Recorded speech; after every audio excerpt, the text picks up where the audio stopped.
YouTube చూపెట్టుకుని ఎవడప్పుడు ఏదో ఒక కథ చెప్తా ఉంటాడు. అది ఎంతవరకు ఇన్ఫర్మేషన్ గ్యాదరింగ్ కరెక్ట్గా ఉందనేది, ఎంతవరకు రాంగ్ వేలో ఉందనేది 50-50 ఛాన్సెస్ ఉంటాయి అక్కడ. మరి ఫేస్బుక్ కొన్ని యాప్స్కి మనకి టైం కాలక్షేపానికనే టైం వేస్ట్ చేసుకోవడానికి పనికి వచ్చే కొన్ని యాప్స్ ఉంటాయి. ఎవరికి నచ్చింది వాళ్ళు వాడుతూ ఉంటారు. నాకు నచ్చింది మీకు నచ్చదు, మీకు నచ్చింది నాకు నచ్చకపోవచ్చు. యాప్స్ అప్లికేషన్స్ 24 గంటలు సెల్ ఫోన్ తోటే అన్నట్లు అయిపోయింది.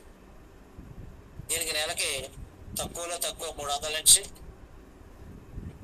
యావరేజ్గా 1000 రూపాయల వరకు కంపెనీస్, కొన్ని వ్యవస్థలు, సంస్థలు, కొంతమంది వ్యక్తులు 2000-3000 కూడా డేటా కొంటూ ఉంటారు.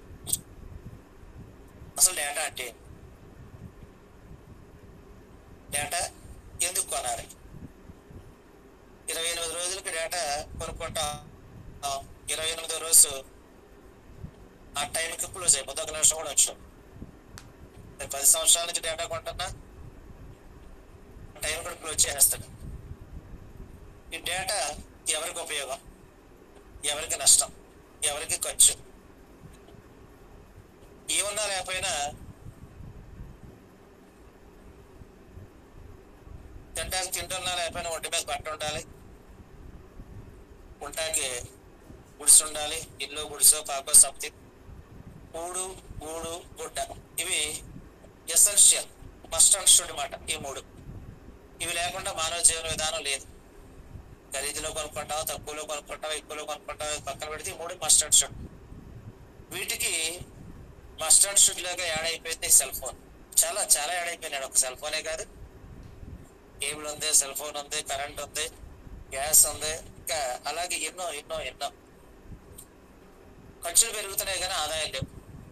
సరే, ఈ డేటా మనం నచ్చినా నచ్చకపోయినా ఇళ్ళకి, భర్తకి, కొడుకు, కూతురికి ఉండే 4 ఫోన్లు, 5 ఫోన్లు ఉంటే 5 ఫోన్లకి డేటా వేయించాలి. 5×3 = 1500, 5×4 = 20, 5×5 = 25. ఇలాగే ఎంతైనా ఖర్చు పెట్టవలసిన పరిస్థితి వచ్చేస్తుంది. సరే, తప్పదు కాబట్టి ఖర్చు పెడతాం. దీన్ని వినియోగించుకునే అద్భుతం కూడా వచ్చేసింది సార్ మనకి. సెల్ ఫోన్ వినియోగించి లక్షాధికారి, కోటీశ్వరుడిగా మారే ఒక అద్భుతం మీ చేతికి వచ్చింది ఇప్పుడు. ఇది నేను చెప్పబోయేది. సెల్ ఫోన్ ఉపయోగించుకుని మిమ్మల్ని కోటీశ్వరులుగా మార్చే ప్రాజెక్టే ఇది. ఎక్కడికో వెళ్ళి మనం ఏదో చేయట్లేదు. ఈ ప్రాజెక్టు వాట్సాప్ కంపెనీ వాడు గంటకి ఎంత సంపాదిస్తున్నాడు, ట్విట్టర్ కంపెనీ వాడు ఎంత సంపాదిస్తున్నాడు, ఫేస్బుక్ కంపెనీ వాడు ఎంత సంపాదిస్తున్నాడు, యూట్యూబ్ కంపెనీ ఎంత సంపాదిస్తుంది, యూట్యూబ్ కంపెనీలో యూట్యూబర్స్ ఎంత సంపాదిస్తున్నారంటే ఊహకందని ఆదాయాలు సార్. 1 year బ్యాక్ ఫేస్బుక్ ఒక 2 hours ఆగిపోతే గగ్గోలు అయిపోయింది.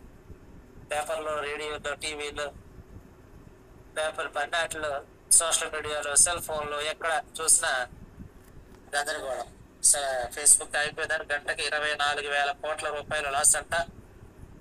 2 గంటలు అయిపోయింది. 2 గంటల దాకా ఇంచుమించుగా 48,000 కోట్ల రూపాయలు లాస్ అంట. గంటకి 24,000 కోట్ల రూపాయలు లాస్ అంటే ఆదాయమనే కదా. గంటకి 24,000 కోట్ల రూపాయల ఆదాయం ఏ రకంగా సంపాదిస్తున్నాడు ఫేస్బుక్ అనే యాప్?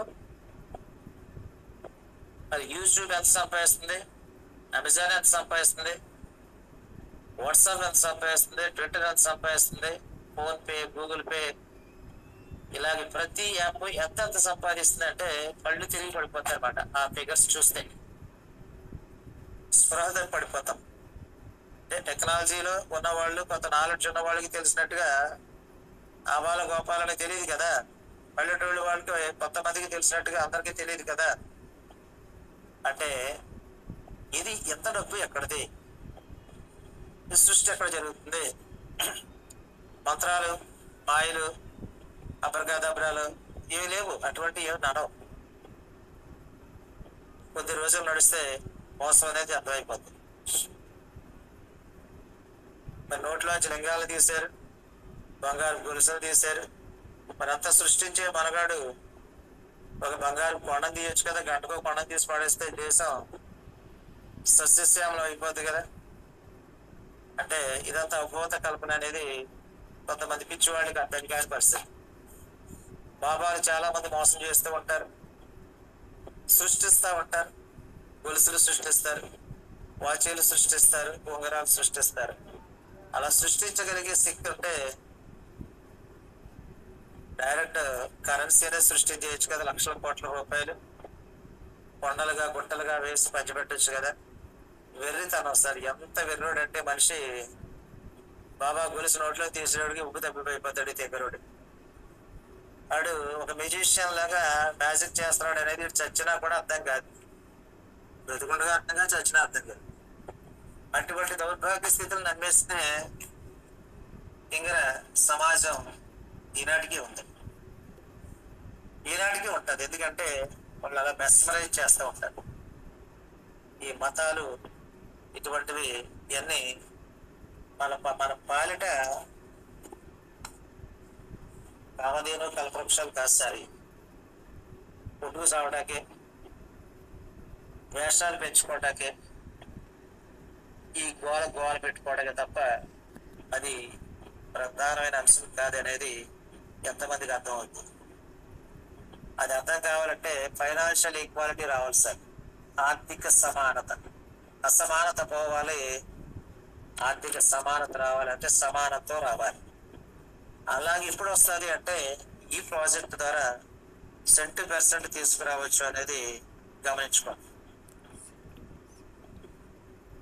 ఎక్కడుంది ఈ డబ్బు? ఇన్ని యాప్స్కి ఇన్ని లక్షల కోట్ల రూపాయలు ఆదాయాలు ఎలా వస్తున్నాయంటే, ఏదైతే మనం డేటా కొనుక్కుంటున్నామో అదే బేస్ సోదరులారా. Money converted into data. మన జేబులో ఉన్న డబ్బు డేటాగా మారుతుంది. సెల్ఫ్గా మనం రీఛార్జ్ చేసుకున్నా, షాప్కి వెళ్ళి చేయించుకున్నా డబ్బు పెట్టకపోతే రాదు కదా data. Money converted into data. ఈ ఫార్ములా ఒకటి గుర్తుంటే చాలు సార్, ఏం అక్కలేదు. మొత్తం ఎదుటి వాడిని పేకాడేయచ్చు ఒకే ఒక పాయింట్తో.